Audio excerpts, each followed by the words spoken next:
All right, I'm here with Sebastiaan Rothmann, and you had a quiet start to the year, Sebastiaan, and then now sort of things are picking up. I noticed on social media as of this morning, Javani Mckenzie has signed to fight Wasim Challenge.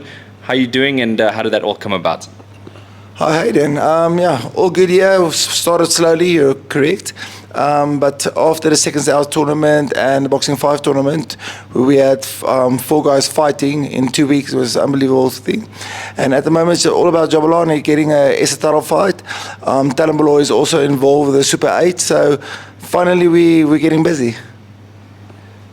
Yeah, well, let's speak about Javani Mckenzie because he hasn't really been the news this year in terms of being on the edge of boxing people's lips. He is now because he'll be fighting for the South African title again. How did the opportunity come about, and why did you choose this direction? Okay, I was contacted a while back through the Bryce Group. Jackie Bryce contacted me and said, would we be interested if Tools wins the IBO title, which we're very, very glad, and congratulations Tools and the Smith team for that victory. So we were very happy when he got the victory, and we were talking about it. I put a challenge in quite a while with Clocks, and yes, everything went according to plan, and now we can fight. Are you confident that you get the win on the night? Yeah, it's gonna be a hard fight. The opponent is quite fit, very, very high work rate. Wasim got a bit of flaws, and Javani is just so talented. So I think if Jabu pitches up nearly at his best, we should have it. Do you look to the SA as a springboard, or do you want to stay there and defend the belt a few times? Technically both. Okay. While you are as a champion, people are going to challenge you, so you can get an activity, but it's definitely for something bigger. I think Javani still is the most talented fighter I've ever seen in my career. He's by far something. We went sparring with Tools. He definitely helped Tools get the victory, and we did it as a southpaw. So we were not sparring as orthodox. Jabu is orthodox, and the kid's good enough to win anything. Were you surprised at Sebastiaan Rothmann's performance? You obviously would have watched a lot of his tactics going into the fight. Did he do what he was planning? Yes, I think kudos to Sean Smith. He worked out a great plan. If I look at what the sparring was like and what they implemented in the fight, it went according to plan. All right, and then Javani Mckenzie, obviously he was helping Tulani Mbenge. And as a result, I mean, you've built a good teamwork now. Do you ever see yourself coming up against a Tulani one day, maybe for that IBO world title? You never know. So we're all mates anyway. I think that's a good thing about South African boxing at the moment. We're on the up and up. All stables work together. We understand there's a bigger play. We are in opposite corners when the guys fight, but we're still working to a common goal, trying to get boxing in South Africa as big as possible. And talking about that, there was this Warriors Ascent program that's opened up, and it looks like Talent Below is a part of that Super 8. Talk to us about that. I mean, that was obviously a move to secure him regular activity. Correct. The kid's been so long with me, and he's been so inactive over these years. We've never had a continuity, and you can't really do a career path with a guy like him. He works his ass off. He's always in the gym. He's like an extra kid for me. So I think for me it was a logical choice just to get him active and try and get a bit of continuity.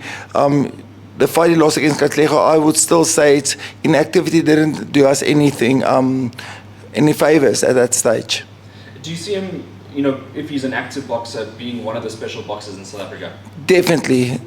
He's so that the more active he gets, the better his tempo goes, the more punches he has to throw in a certain amount of time. He just gets a lot more rhythm in a fight. So the problem is starting in a guy's career. It also breaks down your self-belief. And he's grown up with it because of the hard times we've had. I mean, we signed with certain promoters who never had tournaments. We had COVID hitting us, all of that. So, but I do think with a bit of momentum, the kid could be special. Let's go to the other talent, Moyo. I mean, the other talent who is Talent Moyo. He goes 2-0 officially now. A bit of a shocking scorecard in terms of the last fight. I thought he had a shutout performance, but a split decision. What was your thoughts on his last fight? still about 60% of what we've done in training he did. I think, but he's learning fast. I think he's going to be one of those action-packed fighters by taking a shot to give two. So I think most people are going to enjoy him. I think that we're talking about the WBC little tournament they're having, and we're on the board. It looks like I'm just waiting for a contract this week to confirm. But I think he's going to be he's going to pull people to boxing just because of his active style. Of course, both of those boxers we mentioned featured on Seconds Out Promotions. Just talk to us, and of course Cohen Ray as well, who also featured on Seconds Out Promotions. Talk to us about your experience of Akira Solomon and the team. Well, very, very professional. Everything went clock. It was a great experience for somebody who hasn't been in the sport in a professional capacity, only doing white-collar stuff. She was immensely. It was just a different level. Also made the fighters feel more like the fighters. Like the whole event is about them, not about a certain promotion, which I quite liked. I really think the humbleness and stuff, I think she's going to be something big one day. And going back to that topic, Cohen Ray obviously made a comeback. He came into the fight with a slight hand injury as well, he told me just before the fight. He managed to get through his opponent and stop him. What was your thoughts on his comeback fight? Cohen, one of those guys again, he's got all the talent. For me, Cohen's worst enemy is Cohen. If his mental capacity is where I think it should be, he could be a superstar. So I know they're negotiating Australia now for him. I might be flying over just to go help him. The little baby on the way, so we're also very excited about that. But if Cohen can get everything together, he's going to be very, very good. I think, in fact, we can probably get him down to middles. Lifestyle is not where a top athlete should be at the moment, but I think if he focuses, he could be very good. And what do you think about the whole, New Zealand, Australia boxing scene for yourself personally? Traveling the world in order to, accommodate your fighter. Are you happy to do all of that? I would do it. I think it's a no-brainer, especially because my fighters, we have a very small stable. We're very close to each other. It's almost like I'm trying to start a family with the kids. So there has to be a bit of a brotherhood within the gym, and that's why we're a small stable. If Cohen needs me, I'll definitely be there. First prize, of course, is we can do it a little bit closer, but it is what it is. You mentioned to me that Vincent Halliday is, coming back into the gym and progressing the athletes again. Tell us about his story. Yes, at the moment he's doing very good with snooker. He's playing full time. Most of the time he's in China. So I'm very happy that he'll be available to help Javani. I might myself not be. I might be with Cohen. Got a little bit of a holiday with the family in Thailand, which got stopped because of COVID in 2020. So finally we're going to do a bit of a family holiday.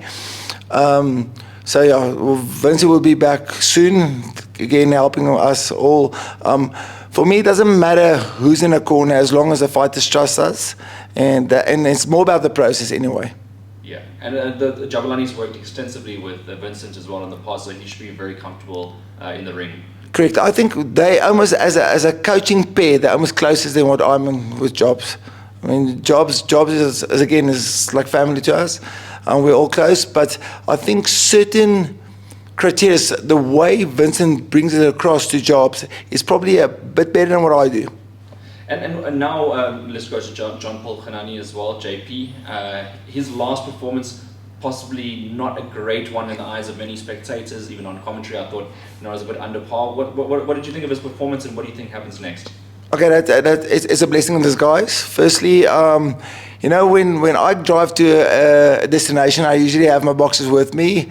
He went with his mom, traffic on a Friday when the school closes, end of a term. Everything was under pressure. The kid, nothing fell into place, so the warm-up, nothing. By the time I got in the ring, he definitely lost the first 2 rounds. As he came back to the second round, I think you guys probably heard it, I told him, listen, you're behind on points. Talk too much Afrikaans in that little fight now I think about it.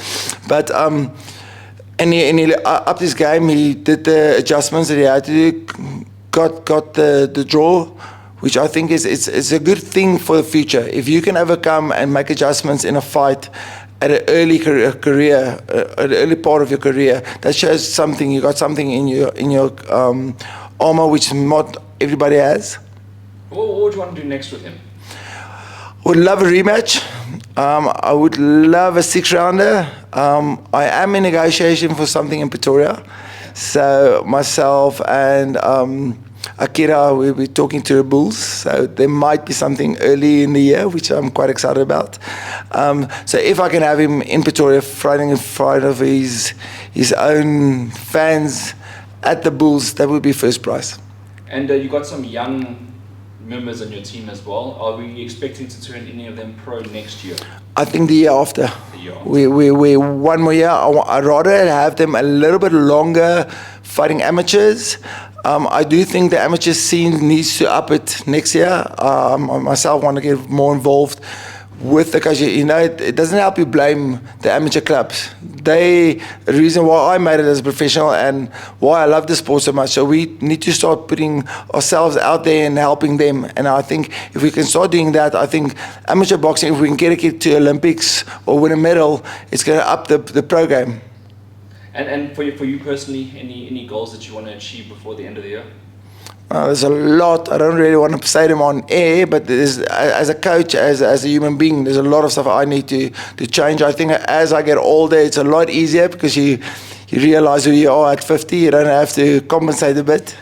But they're definitely, I think the one thing is I've been so blessed out of the sport. I need to start giving back. I'm busy with a project. It's called the School of Hard Knocks. We should be launching next year. I'll definitely invite you when it gets going. I've got a massive angel in the back of me who's been helping me, who's been tutoring me, and also has been guiding me. So that I understand that we're not here forever, but we want to try and leave a bit of a legacy and try and help the next generation. Perfect. And Sib, just lastly, do you want to say any thank yous, any shout outs to anybody? There's so many, all the guys involved with the gym, from sponsors to clients to people who help me do what I love doing. I don't think I've worked a day of my life. And then the whole boxing scene. Again, we talk now. I want to thank the Sean Smiths, the Colin Nathans, all these guys who always, their doors are open. Damien Durant, I mean, if I ask him something, he'll give me his knowledge and help and stuff. So I think what we need to do in this next year is help, not just criticize other people, but start helping boxing South Africa. I mean, Glocks and those guys who behind the scenes do everything, AB with the matching. There's no reason why we can't help them and uplift these guys. The Harley brothers, they phone me a lot and give me as well. So I think the boxing community as a whole, I want to thank them and I want to tell them, listen, we're here for you guys. Fun. Let's get together.